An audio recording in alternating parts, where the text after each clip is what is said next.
Ya.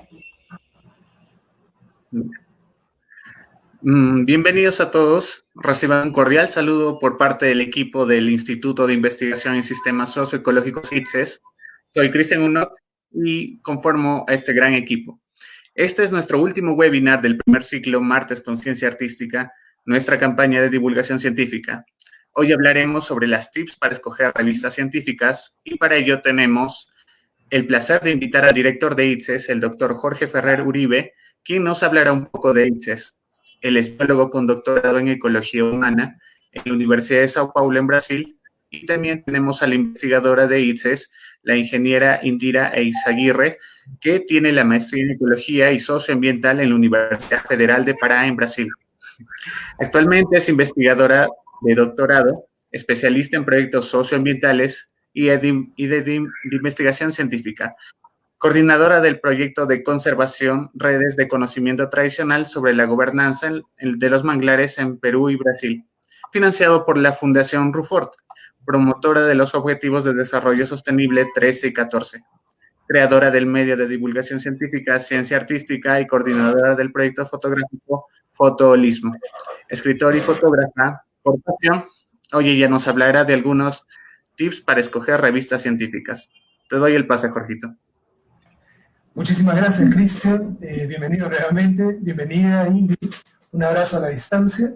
Efectivamente, estamos aquí en otro martes, viernes, debe haber sido martes, me estoy confundiendo, pero justamente reunidos para poder compartir la experiencia, los conocimientos que Indira ha ido acumulando durante todo ese tiempo a partir de interesantísimas investigaciones, justamente en sistemas socioecológicos, que es el enfoque o el foco de análisis sobre el cual el instituto versa casi toda su energía, tiempo y pasión. Así es que el día de hoy vamos a justamente escuchar este último webinar que ha sido plasmado con mucho cariño por Indy en todo ese tiempo. En el instituto básicamente nos proponemos no solo divulgar aspectos científicos, sino en general aspectos académicos y artísticos. Entonces, esa combinación de ciencia, que al final es una manifestación artística, con las clásicas formas de arte, no hacen más que sumar a este coro de voces que en el mundo resuena en pro del holismo, en pro de una perspectiva holística amplia, para poder entendernos entre todos los seres humanos, a pesar de nuestras diferencias, y para poder entender todo el entorno que nos está rodeando. Sin más preámbulo, por favor, démosle entonces la bienvenida y nuevamente la oportunidad para que nos comente acerca de estas informaciones que seguramente va a despertar mucha curiosidad, y esas curiosidades las vamos a resolver al final. Adelante, Indy. Bienvenida. Gracias, Jorgito. Bueno, como comentaste, yo soy Indira, para quien no me conoce. Creamos la campaña de Ciencia Artística, que es una campaña de alfabetización científica en pro de la sociedad, y tenemos esas temáticas que aparecen en la pantalla. Hacemos contenido, creamos contenido sobre cambio climático, metodología y ciencia y conservación, y todo en el entorno de ODS, ¿no? Que son los Objetivos de Desarrollo Sostenible. Y bueno, hoy estoy aquí para hablarles sobre el último webinar, que es voy a dar algunos tips en realidad para escoger revistas científicas. Vamos a hablar un poquito sobre eso. A lo largo de este ciclo, este pequeño ciclo de webinars, martes con Ciencia Artística y hoy día viernes por la quiebra del día, hablamos en el primer webinar sobre qué era Ciencia 2.0 y las redes de la ciencia, las redes sociales de la ciencia, ¿no? En el segundo webinar nosotros tocamos qué eran los tipos de artículos científicos o cuáles eran, y en este último webinar vamos a cerrar con algunos tips para escoger revistas científicas como parte de ese proceso constructivo y creativo de lo que es ciencia e investigación. Entonces, recordando, haciendo un remember de los webinars pasados, primero que hablamos sobre ciencia, como estaba comentando, donde mencionamos la importancia de hacer ciencia e investigación para cualquier país, y mencionamos que esa ciencia, que las redes sociales de la ciencia eran justamente esas nuevas prácticas que investigadores estaban haciendo para compartir ese conocimiento, Nos enfocamos bastante en esa palabrita compartir como parte de las redes sociales de la ciencia, compartir investigación, compartir recursos, compartir los resultados, que es la parte importante y esencial de todo ese proceso, ¿no? Y así pasamos al segundo webinar, donde hablamos sobre los tipos de artículos científicos o documentos científicos. Y ahí mencionamos algunos. Tenemos una lista de tipos de artículos o de documentos científicos, donde hablamos para qué escribo, respondimos a estas preguntas, ¿no? ¿Qué es lo que deseo comunicar? ¿De qué forma lo voy a decir? ¿Y cuál es la estructura y formato? Y vimos la estructura básica de un artículo científico y comparado con la tesis, ¿no? Con lo que nosotros producimos en la tesis. Y vimos los 3 tipos de artículos más importantes que existen, artículos científicos, que es el artículo de revisión, es el artículo de investigación, perdón, el primero, el segundo es artículo de revisión y el tercero son los artículos artísticos también, para ese lado más artístico que tiene la ciencia e investigación. Estos webinars ustedes lo pueden ver en nuestros canales, están disponibles, tanto el canal de Ciencia Artística en YouTube y en el de ITSES también y en el Facebook de ITSES. Pueden verlo a cualquier hora si quieren recordar cómo fue ese viaje, ¿no? En los webinars. Entonces, hoy día vamos a hablar un poquito de cuáles son esos tips para escoger revistas científicas y por qué es importante publicar. Entonces, vamos a ver por los procesos de la publicación, que son planificar, elaborar, escoger, adecuar y enviar nuestro documento científico para la revista. El proceso de revisión que hay detrás de bambalinas de todo ese proceso al momento de yo enviar mi artículo científico a una revista, ¿no? Y los tips, pequeños tips para tener éxito al momento de publicar. Entonces, vamos a comenzar. ¿Por qué publicar? Bueno, en realidad existen varias razones por qué publicar, desde las razones más individualistas hasta las más colectivas. Publicamos porque queremos contar, queremos compartir algún resultado, alguna evidencia de nuestra investigación, ya sea tesis, disertación de maestría, qué sé yo, por estatus, porque queremos tener un buen currículo, queremos escribir proyectos a futuro y para eso necesitamos tener buen currículo, por ejemplo. Necesitamos sacar un título, algunas universidades, instituciones y la mayoría de universidades en Brasil, un requisito es que tú publiques, ¿no? Tu tesis es en formato de un artículo científico, entonces por eso es la importancia también para conseguir el título y comenzar a trabajar, a elaborar, ¿no? Y sobre todo, la razón más colectivista que existe, ¿por qué publicar? Es para tomar decisiones en base de datos científicos, ¿no? Los investigadores hacemos ciencia para publicarla y que el resto de la sociedad se entere.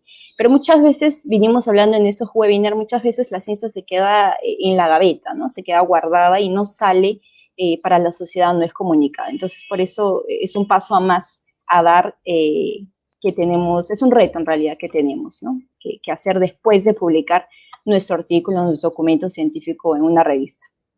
Entonces, ¿cuál es el proceso de la publicación científica?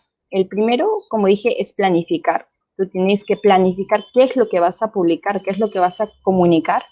El segundo es elaborar ya el documento científico, ya sea un comentario, ya sea una carta al editor, ya sea un artículo de revisión, un artículo científico, un ensayo. Cualquiera de esos documentos tú tienes que antes planificarlo. ¿Qué es lo que tú vas a escribir para elaborarlo ya en sí a partir de las evidencias que tú recolectaste? El tercer paso es escoger. Y parece simple escoger, ¿no? Una revista, pero en realidad es un poco complicado porque tú necesitas ver una serie de requisitos, una serie de recomendaciones, que lo vamos a hablar más adelante, para escoger una buena revista y que se encaje bien a lo que tú quieres comunicar. No se trata de publicar por publicar apenas, ¿no? Y el cuarto paso es adecuar, es decir, yo planifico mi documento científico, mi investigación, yo elaboro la investigación o el artículo, el documento científico, escojo la revista y la adecuo a esa revista que yo escogí, ¿no? Por eso es muy importante seguir todos estos procesos. Y el último es enviar, ¿no? El último es el proceso de envío, de submisión o de submeter el artículo científico o el documento científico. Entonces vamos a hacer un viaje rápido por cada uno de estos procesos. Primero, planificar, ¿no? ¿Qué es lo que yo quiero planificar? ¿Qué es lo que yo quiero comunicar, como digo? depende mucho de la temática del documento científico, depende mucho de lo que yo tengo como resultado, es decir, en mi tesis, si sea una tesis de pregrado o posgrado. Depende mucho de la estructura que yo tengo como artículo o como documento científico, porque recordemos en el segundo webinar hablamos de que cada documento científico tiene un tipo de estructura diversa, ¿no? Entonces va a depender de esa estructura el momento que nosotros planifiquemos, ¿no? Porque la tesis tiene un formato más amplio, más específico, más descriptivo, y el artículo científico o un documento científico tiene otro formato. Entonces, no es nada más que adecuar un formato a otro, ¿no? Una estructura a otra. Y palabras claves. Las palabras claves son justamente eso, son esenciales, porque al tú identificar tu tesis con palabras claves, tú vas a indexarlo en revistas y otros investigadores lo pueden buscar a partir de esas tus palabras claves. Entonces, es sumamente importante escoger las palabras clave adecuadas, ¿no? Y recordemos, depende de la estructura, es decir, yo tengo que tener, supongamos que ese documento que voy a publicar es un artículo científico, ¿no? Tiene que tener el título y ese título tiene que reflejar exactamente lo que tú estás haciendo, lo que contiene el documento, qué es lo que vas a vender prácticamente, ¿no? Supongámonos en esa suposición. Y tiene que tener un máximo de 15 palabras, que es lo que yo siempre recomiendo, pero máximo puede tener 20 palabras. De eso no tiene que pasar porque ya no sería un buen título, ¿no? Recuerden que menos es más, ¿no? Un secreto de la comunicación.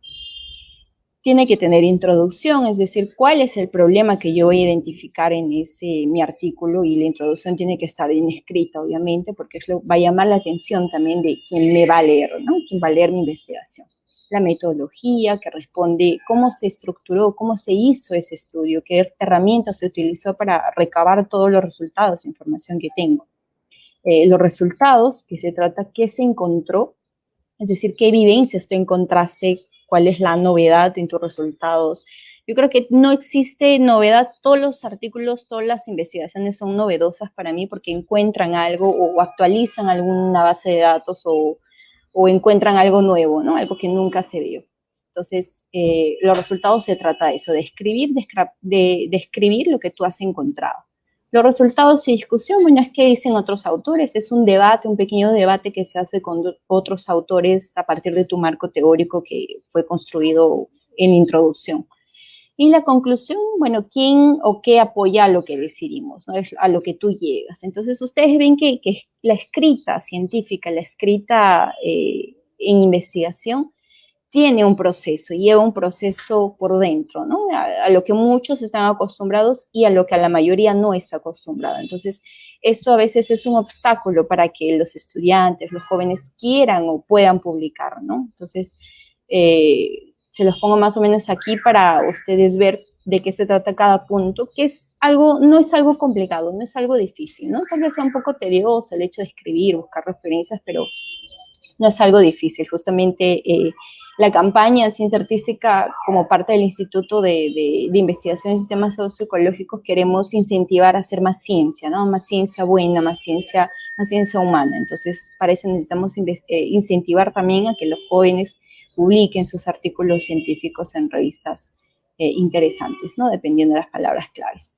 El segundo paso de este proceso de publicar artículos científicos o documentos científicos es elaborar, ¿no? Una vez que tú planificas, es decir, estructuras, planificas todo tu documento, cómo está, qué es lo que quieres comunicar, tú vas a elaborar en sí ya el documento, ¿no? Para esto tienes que tener en cuenta que tienes que comunicar bien, porque revisores van a revisar, valga la redundancia, y personas te van a leer, ¿no? Entonces tienes que saber comunicar, que saber escribir, si va a ser una escrita objetiva, directa, o si va a ser una escrita más descriptiva, más extensa, ¿no? Entonces esto va a depender mucho del estilo de tu escrita, del estilo de cada investigador también, ¿no? Tiene que estar bien fundamentado. Recordemos que la ciencia no está construida en base a fundamentos que yo me invento, pues, ¿no? Está construida en base a discursos de otros autores de muchísimos años, ¿no? Tenemos muchos años de ciencia, entonces, como humanidad. Entonces tiene que estar bien documentado, bien fundamentado y bien referenciado. Y les traigo esta frase aquí porque muchas veces los artículos son rechazados no porque no sean interesantes o novedosos, ¿no? Sino porque no se sabe explicar bien el por qué es interesante. Es decir, muchas veces nos rechazan los artículos científicos o documentos científicos porque no sabemos comunicar, no sabemos escribir bien qué es de interesante en nuestra investigación. Y como yo siempre digo y motivo a los alumnos, toda investigación es necesaria y es interesante. Es solo el hecho de saber comunicarlo, ¿no? Saber escribirlo y comunicarlo. Y bueno, tenemos que ver el contenido, la estructura, recordando el título tiene que ser claro, tiene que ser corto, algo atractivo, no tiene que pasar de las 20 palabras, eso que queda muy claro. El resumen tiene que tener un resumen y palabras claves, ¿no? Esta parte es muy importante porque de esto va a depender que otros investigadores, que otras personas puedan buscar nuestra investigación, nuestro artículo, caso sea artículo. El resumen no es otra cosa que expresar el propósito, el método, el diseño, la conclusión, es expresar, haz un recorte de todo tu artículo científico, ¿no? Eso es lo que es el resumen, es un pequeño recorte de los puntos más claves, pero sin revelar todos los resultados que están más abajo, ¿no? Porque imagínate, si yo leo una cosa y leo el resumen y el resumen me da todo lo que contiene el artículo, ya no me interesaría leer todo el artículo. No, apenas con el resumen me quedo con la información. Entonces es un pequeño recorte apenas, el resumen de tus resultados, no revelarlo todo ahí en el resumen. Entonces, generalmente los artículos científicos, dependiendo de la revista, tienen un máximo de 350 palabras. Esto va a depender de un máximo de hasta 7 palabras clave. Entonces, esto va a depender, ojo, del tipo de revista, de las reglas de revista, que vamos a verlo más adelante. En la introducción tiene que expresar el problema, como mencioné, el por qué se investiga ese problema, por qué es interesante investigar ese problema y por qué yo tengo que hacer que la otra persona, quien me va a leer, se interese por lo que yo estoy haciendo, ¿no? Si es una causa social, si tiene que ver con un cambio político, si tiene que ver con algo económico, no sé, ¿por qué es interesante, ¿no? Porque eso que me apasiona investigar es interesante para las otras personas. Eso es lo que se habla en la introducción. Materiales y métodos, como dije, cómo se hizo el estudio, resultados, qué significan los resultados, y la conclusión, quién o qué apoya lo que decimos, ¿no? Apenas estoy recalcando lo que ya mencionamos en webinars pasados en el proceso de elaboración de la escrita técnica ya científica. Y este es nuestro punto de hoy, ¿no? El tercer punto de este proceso, que es escoger la revista científica más adecuada para lo que nosotros queremos comunicar, para lo que nosotros queremos divulgar nuestra investigación, nuestra ciencia, ¿no? Va a depender mucho de la visibilidad para nuestro artículo o institución también. Recuerden que nosotros publicamos con una institución, ya sea universidad, instituto, qué sé yo. La visibilidad no solo va a ser para el autor, obviamente, sino para el instituto o universidad. Es por eso que las universidades están muy interesadas o se están interesando últimamente en Perú, por ejemplo, están incentivando que los alumnos publiquen, ¿no? Porque esto les da visibilidad a la universidad y les pone en puntajes competitivos, ¿no? Porque infelizmente todo es competitivo en el mundo académico. Entonces, escoger es muy importante porque nos va a dar la visibilidad a ese artículo científico, documento que nosotros estamos publicando, vamos a publicar. Tenemos que identificar el público, es decir, yo tengo que ver para qué público voy a publicar, en qué idioma, en qué lenguaje, y lenguaje me refiero al lenguaje técnico, por ejemplo, si es de ciencias ambientales, si es de ciencias sociales, si es de arquitectura, si es civil, si es política, qué sé yo. Tenemos que ver qué tipo de lenguaje nosotros queremos publicar, queremos reflejar, y de esto va a depender mucho el tipo de revista que nosotros vayamos a publicar, porque cada revista tiene un estilo, tiene un tipo de escrita, ¿no? De interés por publicar ciertos artículos, ¿no? Entonces, ¿quién quiere leer tu investigación? Esa es la pregunta que siempre tenemos que hacernos, ¿no? ¿A quién le interesa leer, aparte de los actores envolvidos directamente a tu investigación, ¿no? Si estás investigando en una sociedad, una empresa, una comunidad, qué sé yo. ¿Cuál es tu escopo? El escopo se refiere al objetivo, ¿cuál es el objetivo en sí de tu artículo, de tu documento científico? Y ese tiene que concordar con el escopo de la revista científica, ¿no? Generalmente las revistas tienen en sus páginas cuál es el objetivo de esa revista, qué es lo que publica, qué tipos de documentos publica, ¿no? Entonces tiene que estar en concordancia tu objetivo y el de la revista. y tiene que tener una buena indexación. Para escoger una revista nosotros tenemos que enfocar en las palabras claves, por eso. Las palabras claves son ese gancho que nos va a direccionar o nos va a conectar a otros discursos de otros autores, de otros autores de otras investigaciones que hacen la misma o parecido que nosotros, ¿no? Entonces, es esencial por eso enfocar en las palabras claves al momento de tú indexar tu artículo. Muchos dicen que tener las mismas palabras claves que el título es mejor, pero otros dicen que es repetitivo porque debería diversificarse, ya que en tu título tú estás comunicando una cosa y en las palabras claves tienes que más o menos ponerle temas próximos o sinónimos, ¿no? Entonces esto va a depender en realidad del tipo de revista. Tú tienes que ver en las reglas de las revistas cuál es el modelo que ellas tienen. Tienes que verificar los artículos científicos dentro de la revista y ver si las palabras claves se parecen al título, si es diferente, más o menos tantear por ahí. Y responderte en general a estas preguntas claves que yo les dejo aquí, ¿no? Primero, ¿dónde encuentro artículos científicos según mi área? Y así yo voy a poder encontrar cuál es la revista que publica sobre mi área. La segunda pregunta es, ¿dónde publico o dónde se publican esos documentos relacionados a mi tema, ¿no? Como dije, si tú identificas tus artículos científicos relacionados a tu tema, entonces tú puedes hacer una búsqueda a partir de ahí de la revista más adecuada. El tercero es cuál es el factor de impacto, ¿no? El factor de impacto es un indicador, es un índice que lo vamos a ver más adelante. Vamos con la primera. ¿Dónde encuentro artículos según mi área? Bueno, va a depender de qué tipo de base de datos tú vayas a buscar. Tenemos las cerradas, los de acceso cerrado y los de acceso abierto, ¿no? Que es ese candadito que está ahí. Generalmente es el símbolo que se usa cuando tú buscas un artículo científico o un documento científico. Tenemos esta página donde ustedes pueden buscar, son revistas de acceso abierto, puro acceso abierto, no hay una revista pago o un artículo que sea pago. Se llama Sherpa Romeo, ustedes pueden googlearlo por ahí y buscarlo, tienen un montón de publicaciones, un montón de revistas. Pero una de las ventajas es que tú puedes descargar artículos científicos, tú puedes buscar revistas que sean de acceso abierto, es decir, tú no necesitas pagar para publicar, ¿no? En algunas sí, pero en la mayoría no. Entonces, esto es una base de datos que se creó paralelo a todo el sistema que existe que llamamos ciencia, ¿no? Hay una corriente ideológica en la comunidad académica donde tú publicas artículos científicos y tú pagas para que se publiquen generalmente en revistas más rankeadas. Las revistas más rankeadas ganan dinero con esas publicaciones, ¿no? Por eso la mayoría de libros interesantes o artículos que tú encuentras no están disponibles. Entonces, hay un sistema capitalista, por decirlo ahí, en la academia, en la vida académica, ¿no? Pero Sherpa Romeo nace justamente en contra de esta corriente ideológica y nace en pro del acceso abierto, ¿no? Que hablamos en Ciencia 2.0.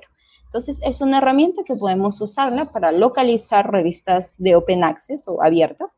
Sin embargo, tenemos que tener mucho cuidado porque existen muchas revistas que te dicen para publicar artículos científicos o algún documento científico, pero no son buenas, o sea, no publican sin una previa revisión. Recuerden que para hacer ciencia, investigación, necesitamos de revisión, de veracidad, de verificabilidad, para que nuestros datos sean verídicos, es decir, la ciencia tiene que ser verídica, ¿cierto? Pasa por un proceso ético del modo que tú recolectas los datos, del modo que tú escribes, etcétera. Y esto es revisado por revisores, valga la redundancia, que vamos a ver más adelante los actores de todo ese proceso de revisión.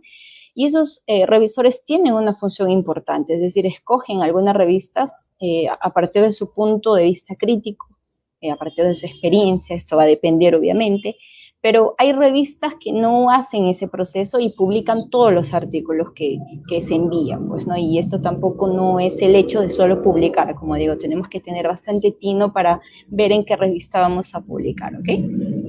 Pero esta plataforma existe, obviamente, Sherpa Romeo, ustedes lo pueden buscar. Tenemos la segunda plataforma, que es Latindex, deben de conocerla, es muy famosísima. Ustedes pueden buscar revistas en línea, artículos también, obviamente, pero tiene un directorio de revistas científicas, ¿no? Ahí en el cuadrito amarillo ustedes pueden ver revistas en línea, ¿no? Ustedes por ejemplo, buscan por una palabra clave, por el ISSN, o por el término, por el título. Ustedes pueden buscar también por temas, qué tipo de temas de revistas científicas ustedes quieren buscar, ¿no? Ustedes quieren ver qué tipos de revistas existen. Y ahí tenemos la lista de los temas, ¿no? Artes y Humanidades, Exisas 2117 en esa plataforma. Y así sucesivamente, ¿no? Inclusive podemos buscarlo por país, por territorio. Entonces es una plataforma que tiene una base de datos de revista, ¿no? Eso te puede ayudar a escoger mejor esta revista científica de las tantas que existen. Tenemos la otra que es Cielo, también es bastante conocida esta plataforma. Voy a dar las plataformas más conocidas, ¿ok? Para recordar para qué existe esta plataforma. Cielo es una plataforma de base de datos también que tiene una categoría que se llama revistas científicas, es decir, tú puedes buscar por temas, qué revistas hay, o por palabras claves también, ¿no? Ustedes pueden venir ahí por temas y incluso está por abecedario, ¿no? Te aparece un montón, una lista inmensa de revistas científicas que tú puedes buscar, inclusive te da para seleccionar las activas y las que ya no están activas, ¿no? Dialnet, que es otra revista donde tú puedes encontrar artículos o revistas de tu interés, de tu área. Puedes buscar por temas también, por áreas y submaterias, como dice ahí, ciencias básicas, ciencias del medio ambiente, etc. Entonces son plataformas que nos pueden ayudar a buscar dónde nosotros podemos publicar, ¿no? Esto es muy importante.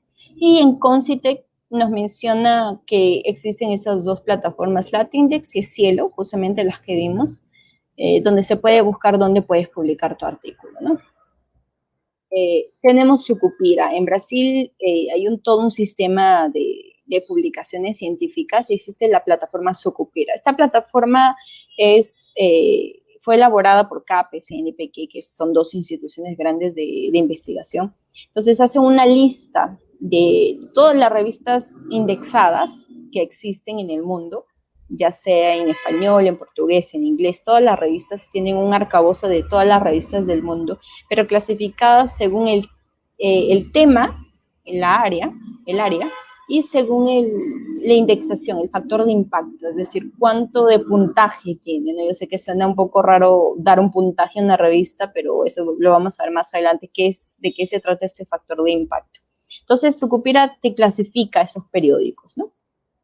Inclusive, si quieren, yo les puedo pasar, esta es una base de datos de todas las revistas científicas que existe, que esta base de datos tiene, es más o menos en este formato, ¿no? Te da el identificador, que es ISSN, y el título de la revista, y tú puedes encontrar tipos de revistas según el área, ¿no? También.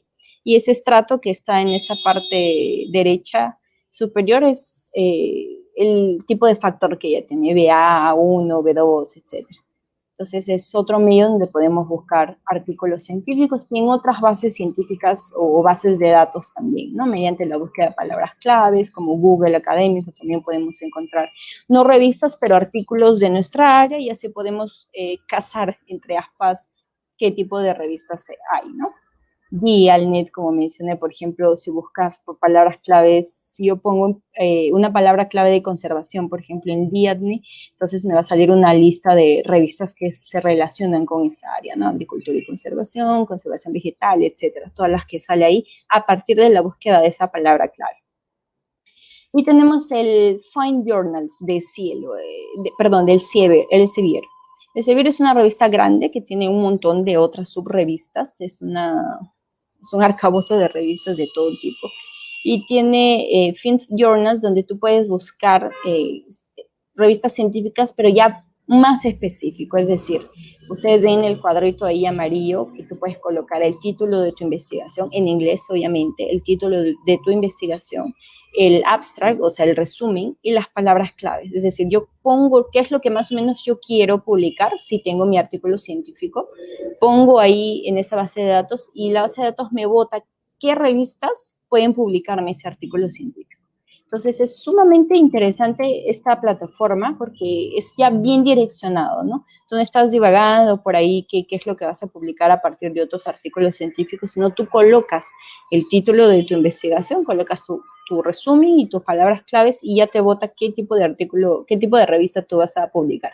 Pero lamentablemente solo te va a publicar las revistas de Elsevier, ¿no? Que generalmente es en inglés y tiene algunas pocas en español, que es del área de salud.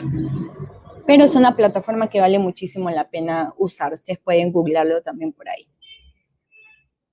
Y para escoger nosotros tenemos que ver también cuál es el factor de impacto. ¿Y qué es el factor de impacto? Es según Web of Science es una base de datos también muy grande, una de las más importantes que existe sobre artículos científicos, documentos científicos a nivel mundial. Entonces, esta base de datos hace un reporte todo año o cada 2 años, dependiendo, que se llama Journal Citation Reports, que son los reportes de citación de las revistas, es decir, cuánto una revista o un artículo es citado en las demás publicaciones, ¿no? Todo esto es mapeado año tras año.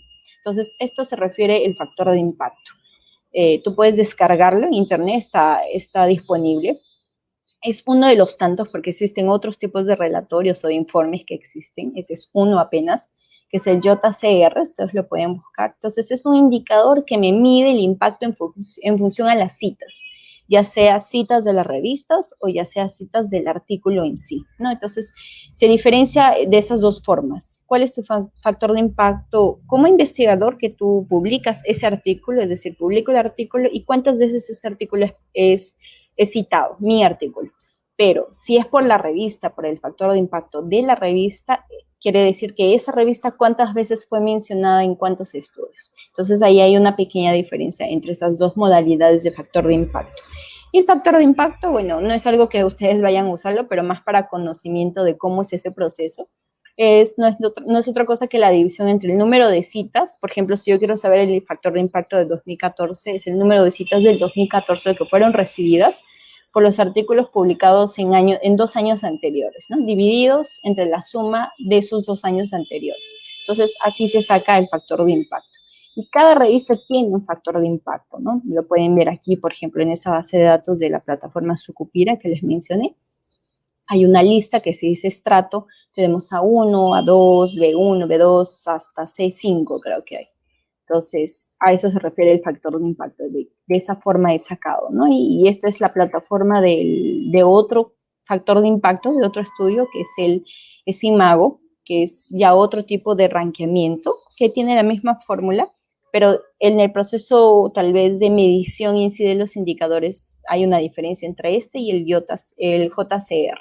Entonces, más o menos para que conozcan, esta es la plataforma de cómo se mide un factor de impacto, ¿no? Entonces, cada revista ahí, según ese Imago, la revista más rankeada, por decirlo así, es Cambio Climático de Nature, ¿no? Por ejemplo, para mencionarse. Y ustedes pueden ver este factor de impacto dentro de las revistas. Cada revista tiene en su información cuál es su factor de impacto, ¿no? Ustedes pueden ver, por ejemplo, esta revista, que es sobre gestión ambiental, tiene un factor de impacto y ahí te da todos los tipos de factor de impacto según qué informe, ¿no? Según el JCR, según el SAT Score, que es otro, entonces te da un puntaje, ¿no? Entonces, esto importa a veces, es importante para la universidad y para el investigador. Obviamente, si una universidad tiene publicaciones en una revista rankeada por estos informes, va a subir su factor de impacto, ¿no? Entonces, por eso en este punto se interesan las universidades en que los jóvenes publiquen, hagan ciencia, pues, ¿no? Entonces, más o menos de esa forma consiste el factor de impacto. Y algunas consideraciones que tenemos que tomar al momento de escoger en qué revista vamos a publicar. Primero, tener paciencia, no sé, hacer yoga, meditación, y tener paciencia, sentarte una tarde para escoger en qué revista tú vas a direccionar tu artículo, ¿no? Y qué revista va a ser la más probable que te acepte. Recuerden que solo se puede publicar en una revista una vez, ¿no? Tú no puedes enviar un artículo a varias revistas al mismo tiempo. No sería ético de la parte de los investigadores. La segunda consideración es leer el Scopus. Recuerden, el Scopus es el objetivo de la revista y si está relacionado con tu artículo. Y el Scopus generalmente se encuentra en la guía de autores, ¿no? En las reglas de submisión. Como ustedes pueden ver ahí hay un ejemplo y ahí está objetivos, que es AIMS, y Scope. ¿no? Y el Scopus. Entonces ahí te explica qué es lo que la revista, qué alcance tiene la revista, qué es lo que publica, cuál es su interés, qué tipo de estudios, qué tipo de áreas, qué tipo de temáticas. Por ejemplo, esta de gestión ambiental tiene desarrollo y tecnologías, recursos naturales, manejo de recursos naturales, conservación, qué sé yo. Entonces, cada revista tiene un objetivo específico y va a depender de eso, de si acepta o no tu investigación, ¿no? Entonces, tener bastante cuidado al momento de escoger el escopo, ¿ok? El objetivo de la revista. El tercer punto es ser cauteloso con las reglas. Muchas veces pasa que tú envías una revista científica y por una tontería, entre aspas, por una cosita bien chiquita, una coma más en las referencias o un punto a más en las referencias puede ser rechazada. Y por más bobo que parezca, esto pasa, puede ser rechazada, ¿no? Porque no está acorde a esas reglas que cada revista tiene, ¿no? Generalmente la tesis nos dice háganlo en el estilo de APA, pero la revista no siempre te va a pedir ese estilo, ¿no? Y esta es la parte más tediosa al momento de tú escribir un artículo, de enviarlo, porque necesitas adecuarlo a esas reglas, ¿no? Entonces, tener bastante cuidado con estas reglas que tiene cada revista, ¿no? Y cada revista tiene una regla diferente, una coma más, una coma menos, en las referencias, por ejemplo, ¿no? Entonces, tener bastante cuidado con estas reglas, ¿ok? Ver si es de acceso libre o acceso pago, ¿no? Muchas veces tú puedes buscar una revista y decir, yo quiero publicar en esta, pero ver si tú puedes publicar libre, es decir, sin pagar nada, o vas a tener que pagar por la revisión, ¿no? Muchas revistas te dicen, tú pagas $500 o $100 por publicar, pero no es recuperable, ¿no? O sea, te reviso, pero no te voy a asegurar que voy a publicar, obviamente, porque tienen que pasar por una revisión. Entonces, tener cuidado también si es pago o no. Esta es una revista peruana, por ejemplo, de la Universidad Agraria La Molina, que es revista forestal del Perú. Y en las políticas de la revista, ahí nos dice, ¿no? Ustedes pueden ver enfoque y alcance, que es el Scopus, las políticas de la sección, el proceso de revisión por pares, que ahí te explica cómo es ese proceso, que vamos a verlo de aquí a poquito. La frecuencia de publicación, si reciben todo el año o reciben cada 2 meses, cada periodo, cada semestre, o es de acceso de envío continuo, que dicen, ¿no? Es decir, tú puedes enviar a cualquier hora, en cualquier mes del año, no hay plazo, ¿no? Pero hay otras que sí tienen plazos, ¿no? Se puede enviar el primer semestre uno, el segundo semestre otro. Y ahí tiene una política de acceso abierto en este caso, ¿no? Otras veces es peer review, que es la forma en que si ellos te cobran o no, la forma de revisión, se va a ver un pago o no. Pero aquí dice, en el caso de esta revista es política de acceso abierto. Y ahí menciona que esta revista provee acceso libre inmediato, es decir, no te cobra por el proceso de revisión, ¿no? De submisión, que tú envías tu documento científico y no te va a cobrar ese acceso libre. Entonces, tener bastante cuidado con eso también, es una consideración. Algunas revistas piden una tasa de publicación, obviamente. Por ejemplo, aquí tenemos 2 ejemplos. El primero es de gestión ambiental del Elsevier, que no tiene un costo para tu enviar, es gratuito, pero es en inglés. Y el Plus One, que es otra de las revistas mejores rankeadas también, de acceso abierto, pero ahí tú tienes que pagar 1.500 para publicar, ¿no? Y a veces el estudiante obviamente nunca va a tener toda esa cantidad para publicar y por eso muchas universidades dan soporte en ello. Bueno, es tema de cada universidad e institución también, el hecho de incentivar la investigación, ¿no? Porque como ven, hay revistas muy buenas y que pueden publicar tu artículo, pero es pago, o sea, tú tienes que pagar. La tercera consideración para escoger una revista científica es el idioma, es decir, para publicar a veces necesitamos traducir nuestro artículo científico si es que no lo vamos a publicar en inglés o portugués o otro idioma, ¿no? Diferente al inglés. Entonces, la mayoría de revistas científicas internacionales publican en inglés, ¿no? Entonces, necesitamos traducir ese documento. La mayoría de revistas nacionales son en español o portugués, dependiendo del país donde cada uno de ustedes estén, y va a ser en español o un idioma materno de la nación, ¿no? No es en inglés.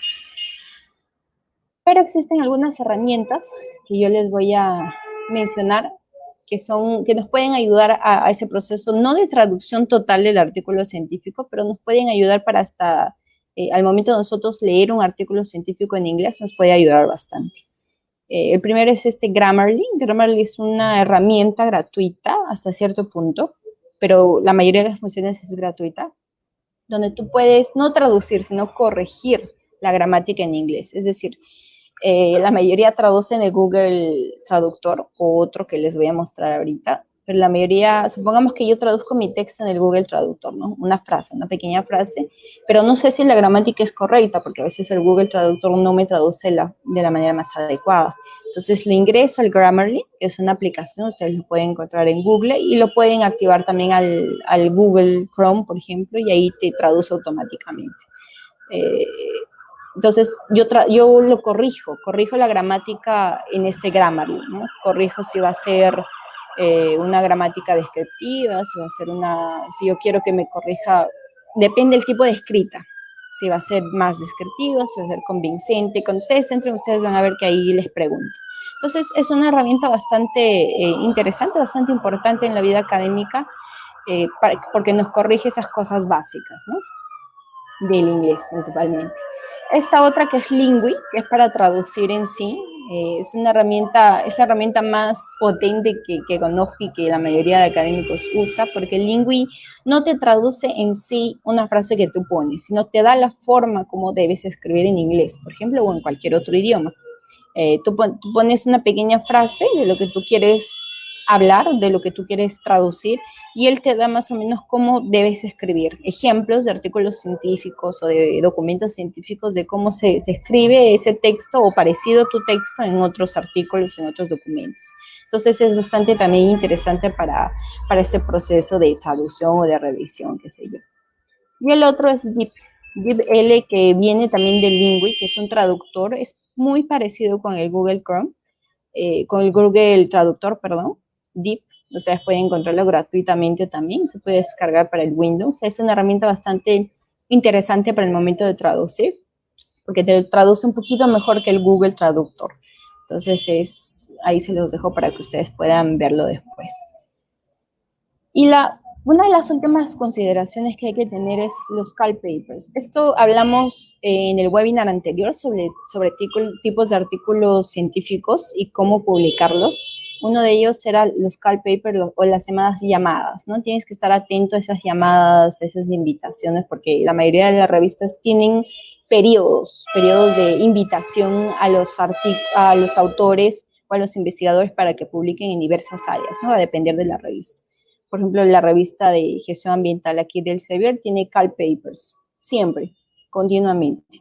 Entonces, te dan un tema, se va a publicar una sección sobre este tema, por ejemplo. Entonces, si tú tienes un tema parecido, tú quieres publicar algo parecido que se relacione con ese tema, entonces tú abres y ahí te dan los plazos, te dan las reglas, te dan toda la información y a dónde tú necesitas enviar, ¿no? Es un proceso de envío un poco diferenciado, porque solo se recaba temas o documentos científicos sobre ese tema específico. El tercero es, aquí es otro ejemplo de Plus One, que son las llamadas también los call papers. Entonces, uno de los penúltimos procesos de todo ese proceso de submisión o de envío, de escoger nuestras revistas científicas o de publicar nuestros documentos científicos, es el 4, que es adecuar. Es decir, yo planifiqué qué es lo que quiero escribir, yo tengo ya escrito, ya estoy elaborando, ya elaboré, ya escogí la revista científica que voy a publicar a través de una base de datos que busqué o a través de una referencia de un artículo, qué sé yo.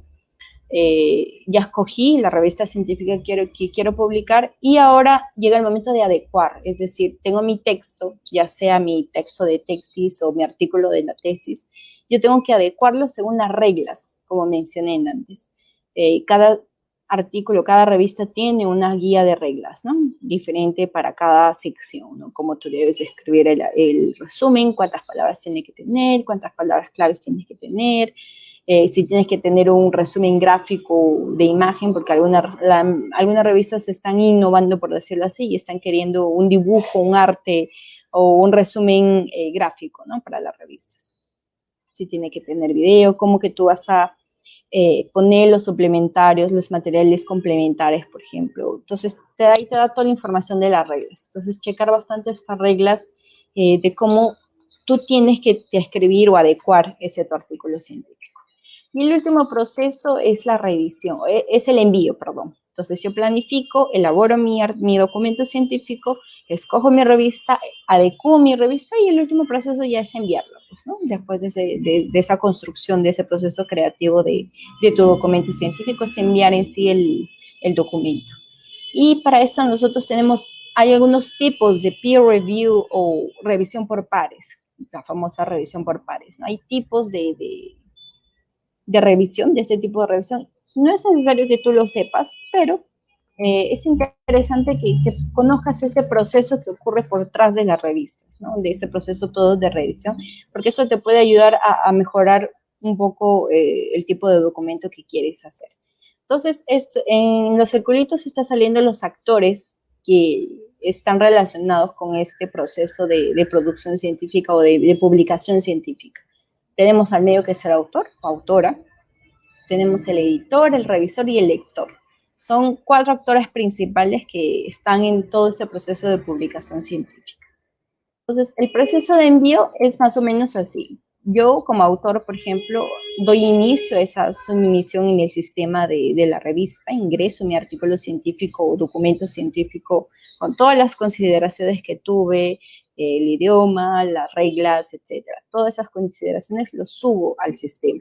Y el editor tiene que verificar si mi artículo científico cumple con los requisitos de la revista, ¿no? Si está acorde, si está concordando con todo lo que la revista científica significa.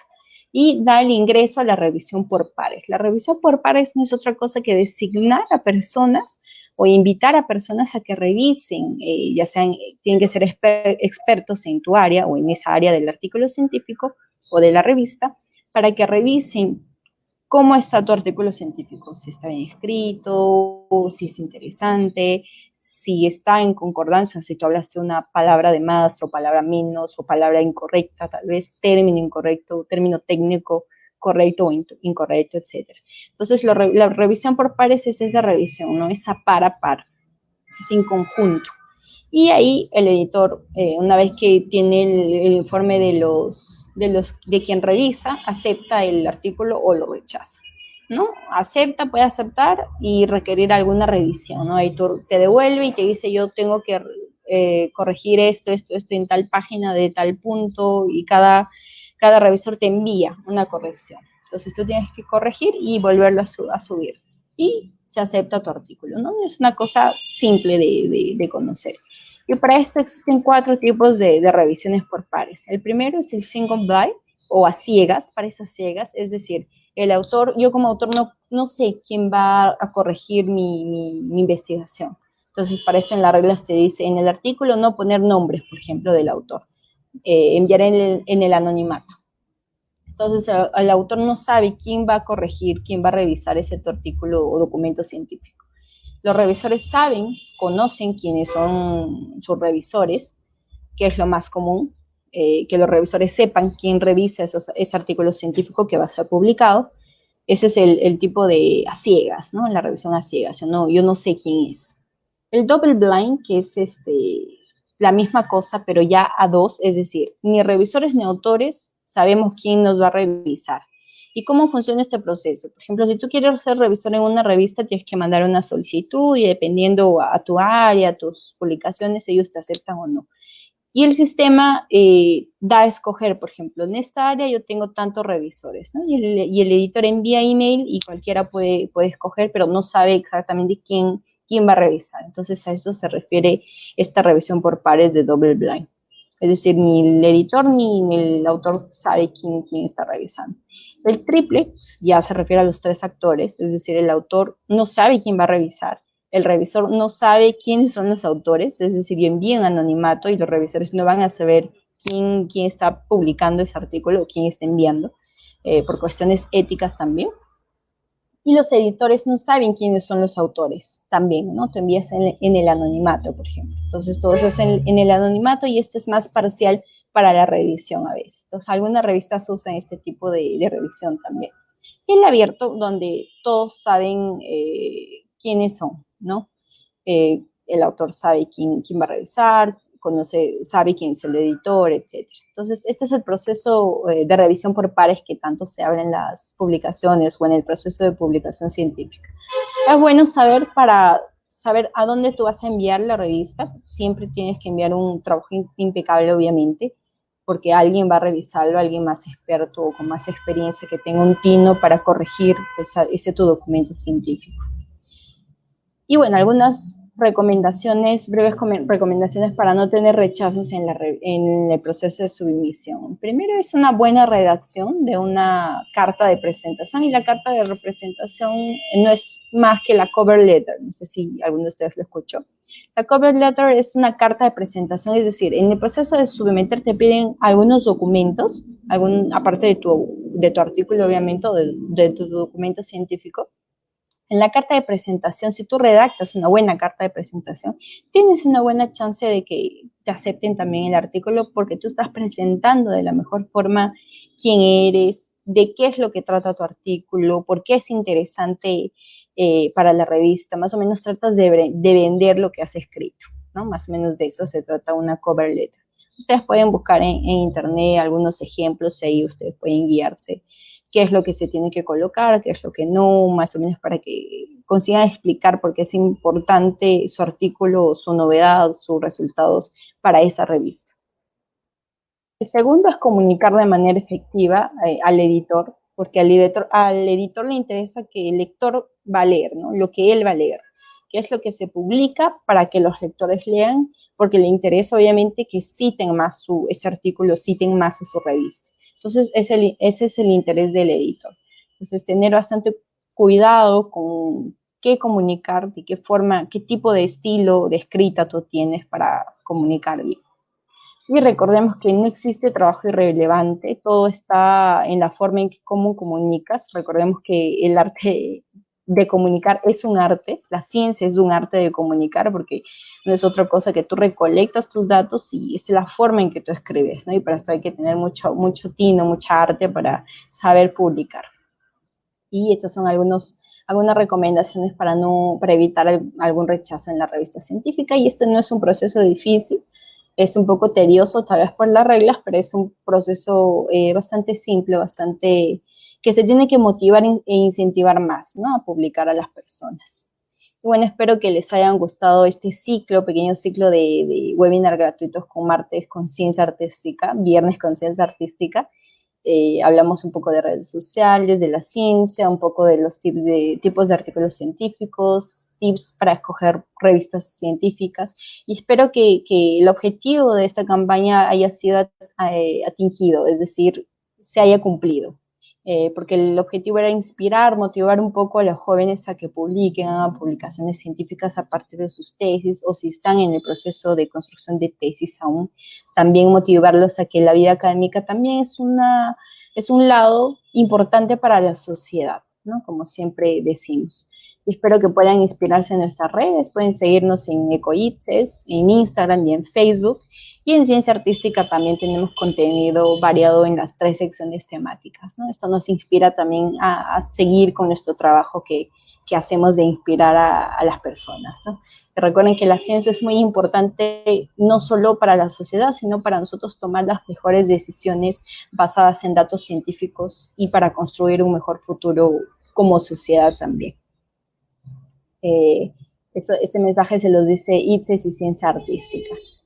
Están invitados para nuestro próximo evento, que va a ser este martes, que es una campaña artística llamada Conecta tu arte y ven a expresarte, este martes 27 a la misma hora, a las 6:30, donde vamos a tener la presencia de varios artistas, como Flying Tal, que es una banda, Descubre Tumbes, que es un grupo de fotógrafos profesionales, entre otros participantes, donde nos van a responder qué significa para ustedes o para ti el Perú, a partir de la demostración de tu arte, ¿no? Se trata de expresar tu amor por el Perú mediante tu arte. Entonces va a estar muy, muy interesante este webinar abierto, este evento cultural. Ustedes pueden verlo por la transmisión en Facebook también, en el Facebook de EcoITSES.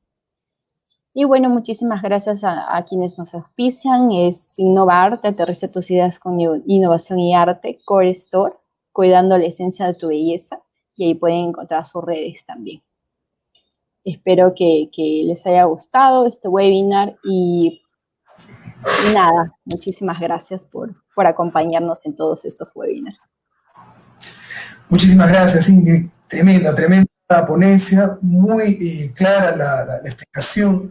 Yo creo que con todos estos elementos, quienes nos siguen y quienes están interesados en las publicaciones en revistas científicas van a tener la solvencia apropiada para poder decidir con mucha tranquilidad cuál va a ser su destino en cuanto a la producción científica, en qué revista puede publicar, de qué forma esa comunicación a la tanto, se vuelve relevante tanto para la revista que va a hospedar ese artículo, como también para la gente que eventualmente puede leerlo. Y mientras esperamos las preguntas y comentarios de nuestros seguidores, hay algo que siempre debemos recordarnos, ¿no? Cuando ITSE se propone ser un instituto vinculado al análisis de los sistemas socioecológicos, lo hacíamos y lo hacemos porque valoramos una forma del conocimiento humano tomar cuerpo, especialmente después de la revolución industrial, y la ciencia es ese mecanismo, el método científico basado en la data cualitativa, en la data cuantitativa, organizada apropiadamente, que eventualmente puede pasar o no por un análisis estadístico, una forma de conocimiento humano, ¿no?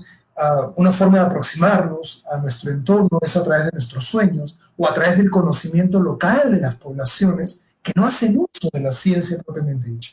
Sin embargo, utilizamos esos conocimientos locales para justamente enriquecer nuestra perspectiva científica.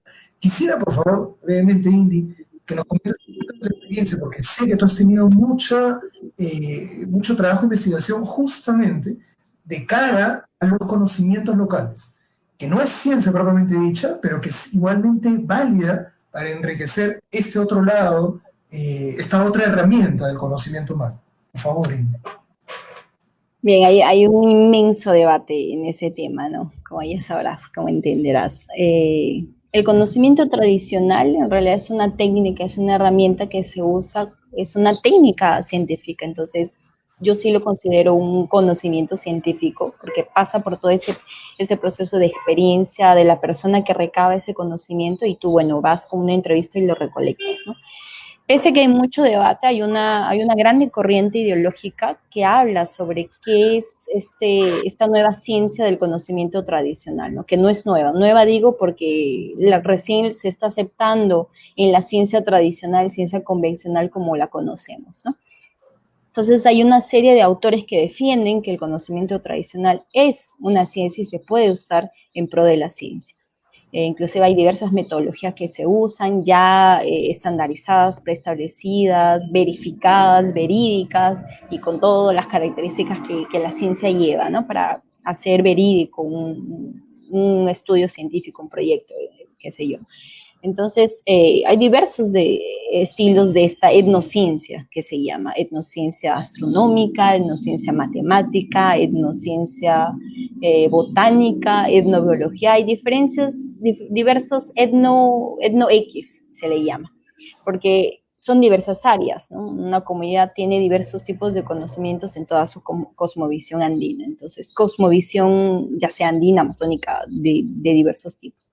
Entonces, hay una corriente, sí, y hay documentos, libros que dicen que sí, es ciencia y que puedes usarlo como una herramienta científica. Lo que yo veo es que hay un gran reto todavía, es decir, se ha dado el primer paso de incluir ese conocimiento científico dentro de la academia científica como la conocemos. El gran reto ahora está en usarla como una técnica, como una herramienta de ciencia, en las publicaciones, hablar más de ella, de ese conocimiento tradicional en la ciencia. Yo creo que es un gran reto todavía porque hay muchísimas áreas que no reconocen que el conocimiento científico que el conocimiento tradicional es ciencia, ¿no? Tú puedes anexarla a cualquier tipo de área, ¿no? Desde el área física, porque hay conocimiento tradicional físico, astronómico, hay matemático, etcétera, hay un montón, una lista inmensa, ¿no? Entonces se puede usar el gran reto justamente es este punto, ¿no? De que la ciencia es holística intrínsecamente, ella ya es holística porque habla de diversos conocimientos, de diversos saberes.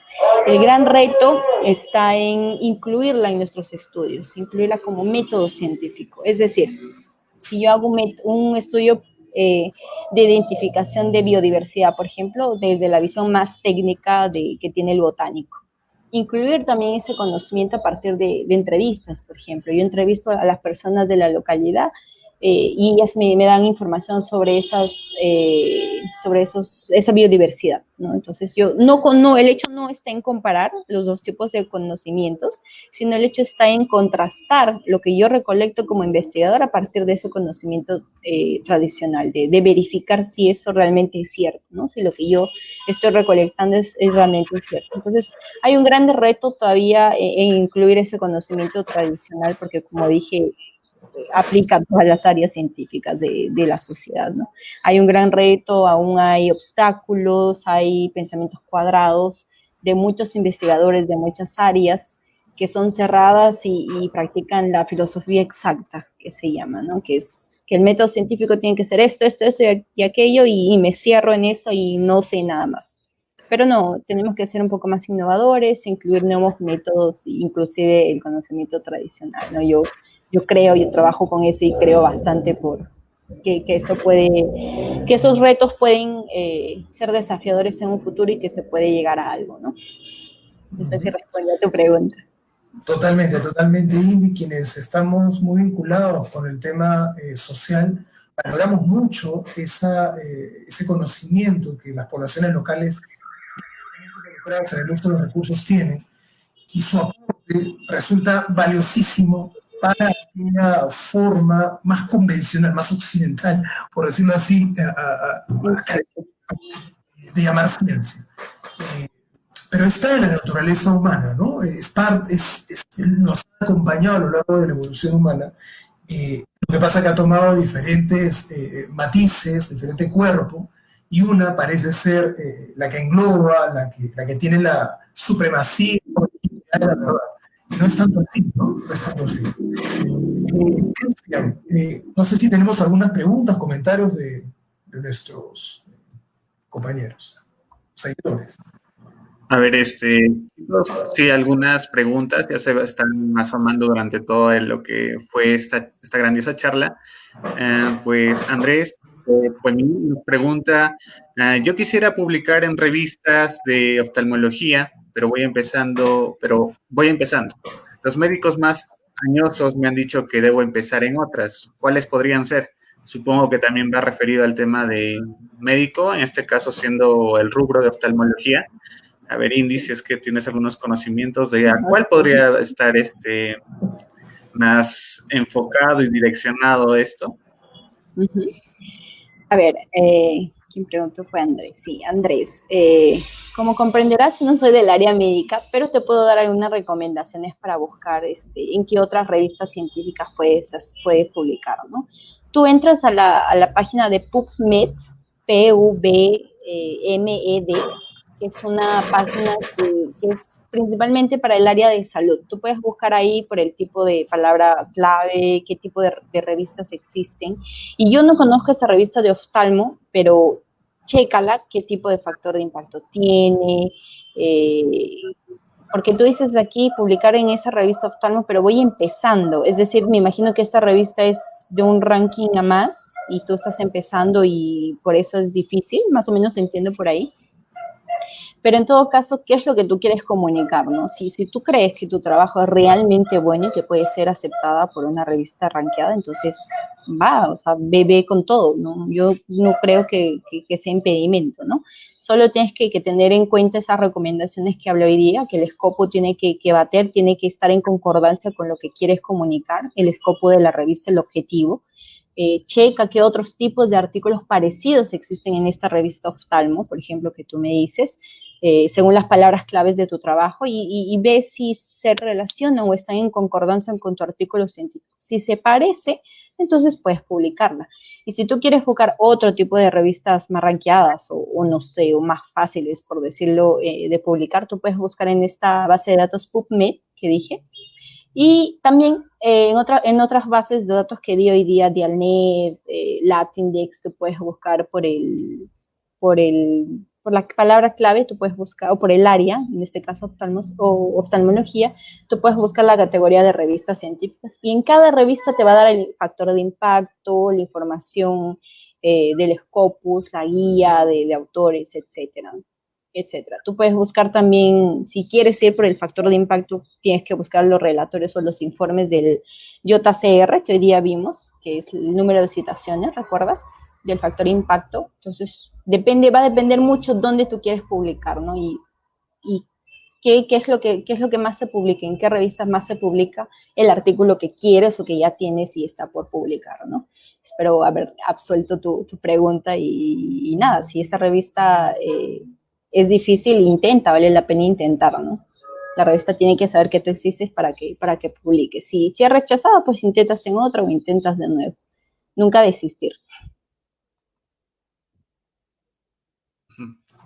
Sí, ya sabes antes si a continuar con esto, igual si no funciona con una, pues seguirá con otra revista, ¿no? Hay varias oportunidades. Muy buena respuesta, Indy. Aquí tenemos otra que es de Joshua Pérez, que indica que, bueno, nos pregunta si es que hay algún software de revisión bibliográfica que recomiende. Software, va a depender en qué proceso de revisión bibliográfica tú estás. Si estás en el proceso de búsqueda, si estás en el proceso de análisis de los datos, de la base de datos que tú quieres. Caso que tú estés en la revisión de búsqueda, tú puedes ver algunas bases de datos que vimos hoy día, puedes buscar también en el Google Scholar, puedes generar una base de datos y obtener tus documentos, tus datos cualitativos y cuantitativos en este caso, porque vas a generar un informe de la base de datos que tú quieres hacer la revisión bibliográfica. Puedes hacerlo por el Web of Science, que ya te da, el Web of Science sirve para, tú buscas palabras claves y él ya te da estadísticas, inclusive de cuántos documentos hay, qué tipos de documentos, dónde se publica más, qué año fue más publicado. Te da todo un informe completísimo, el Web of Science. El otro es el Scopus, donde tú también puedes buscar información de referencias bibliográficas para hacer una revisión bibliográfica o sistemática. El otro, sí, Scopus, PubMed también y Web of Science. Ahora, si tú estás en la parte de análisis de esa revisión bibliográfica, tú puedes usar varios softwares. Uno de ellos es el EtsyMap, SCIMTA. El EtsyMap es un software que te analiza, te da un mapeamiento de toda esa revisión que tú recolectaste. Es decir, tú tienes una colección de, no sé, 1000 documentos, ¿no? Que tú descargaste, la lista. Entonces, el EtsyMap te da un análisis de cuánto tú tienes, cómo se relacionan por palabras claves, de qué es lo que se habla más, de qué es lo que se habla menos. Más o menos es un mapeamiento que lo que tú vas a hacer con esta base de datos que tú tienes, ¿no? El otro es el EtsyMap, tenemos el Iramute, es un programa muy bueno para análisis en sí del discurso de las revistas que tú tienes o de los documentos que tú tienes, ¿no? No es en sí para analizar base de datos, pero es para analizar el discurso, qué es lo que te dice esa revista, cuántas palabras más frecuentes aparecieron, qué sé yo, ¿no? Más o menos para eso. Aparte del EtsyMap, hay otros que tú puedes buscarlo con la palabra clave bibliometría. Si tú pones en Google bibliometría y metodologías o software sobre bibliometría, te va a salir algunos software. Entre ellos está el EtsyMap y están otros dos que no recuerdo ahorita el nombre, pero hay otros dos más que se conectan con este EtsyMap. SCIMTA, para que lo recuerdes. Y nada, eso. Ahí tú puedes buscar por esta clave bibliometría. Busca bibliometría en Google y ahí tú vas a encontrar un montón de información. O también revisión sistemática. Revisión sistemática es una metodología que tú puedes usar, hablamos la semana pasada, o en el webinar pasado, que es una metodología que tú puedes analizar esta revisión bibliográfica. Es una metodología como digo, padronizada, verificada, que tú puedes usar para esta revisión bibliográfica que tú vas a hacer. Entonces va a depender mucho del proceso, pero busca con bibliometría que vas a encontrar información interesante.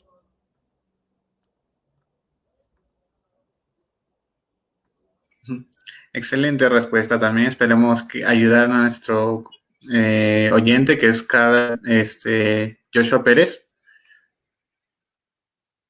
Bueno, igual, gracias a todos aquellos por los que nos felicitan por este grandioso webinar.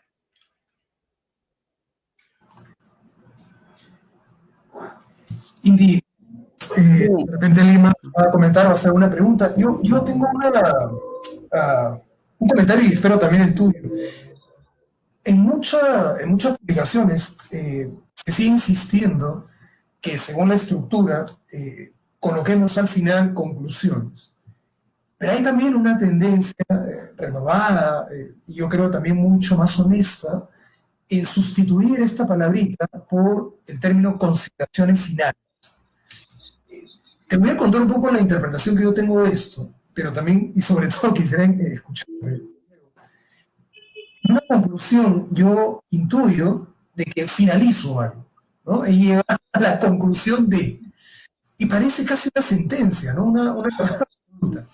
De pronto, cuando yo veo que en la estructura de mi artículo o una investigación hay investigadores que se atreven de forma rebelde a colocar consideraciones finales, la entiendo como el equivalente a las conclusiones, pero recordando que son finales, son consideraciones finales, en función de esta estructura metodológica que para este artículo yo he investigado.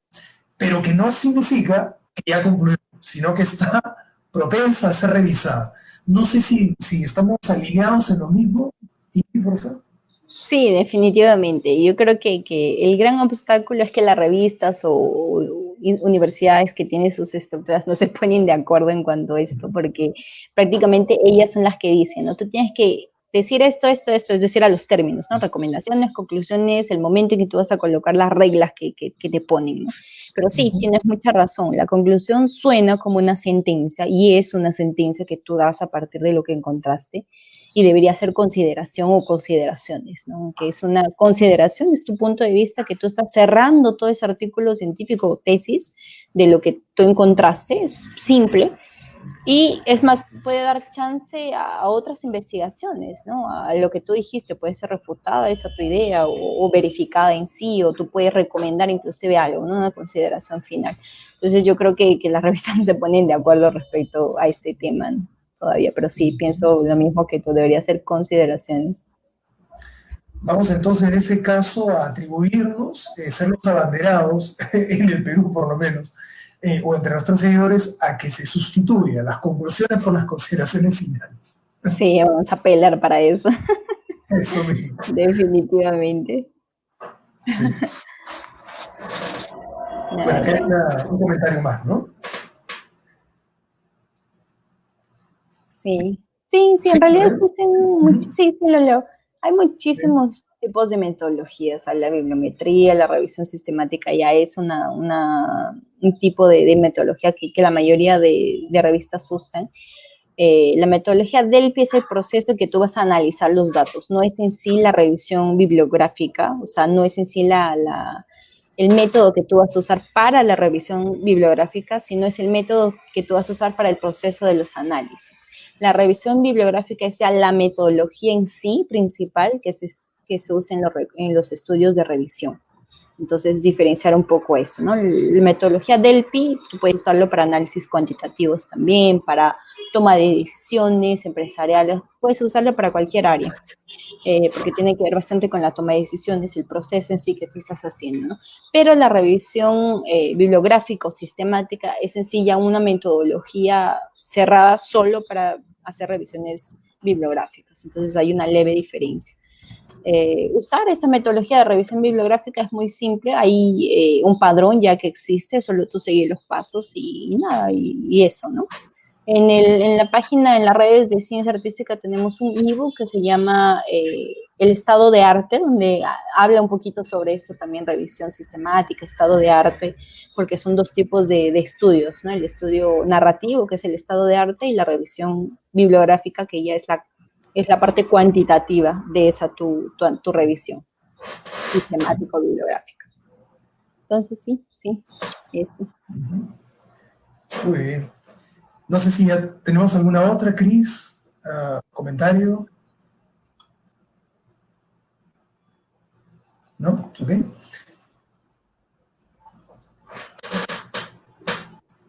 Yo creo que está bien. Ahí. Ajá.